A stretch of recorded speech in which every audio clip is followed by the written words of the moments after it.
¿Qué tal, gente? ¿Cómo les va? Bueno, espero que muy bien.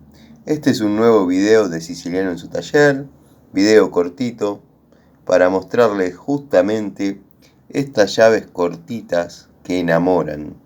Créanme, no sé cómo se aprecia en video, pero bueno, esta es una Dogwidad 1116 5 octavos, cortita, y acá para que vean la diferencia tengo una de medida estándar.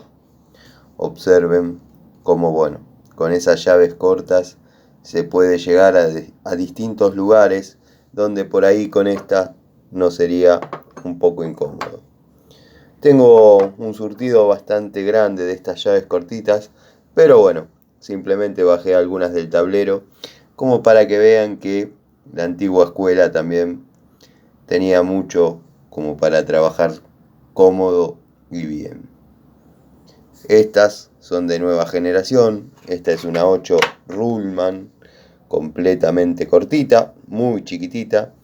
Pero bueno, quizás en 8 milímetros no se aprecie tanto como por ahí en 14. Esta es una 14. Voy a poner pausa y les voy a mostrar una 14 de medida estándar. No tengan en cuenta marcas, simplemente agarré una 14 cualquiera para comparar la diferencia de longitudes. Bueno, ¿qué quiero decir con esto?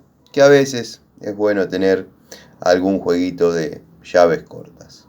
Obviamente no se va a poder imprimir un torque definitivo, pero se va a poder llegar, se va a poder acceder a lugares que por ahí es medio complejo. Podría duplicar un poquito la apuesta con una Ruhlmann crique cortita. Les mando un saludo y los espero en otra charlita esta noche, un rato antes, un rato después de la cena, para, bueno, como dije, tener la charlita que tenemos cotidianamente acá en mi taller. Les mando un saludo y los espero.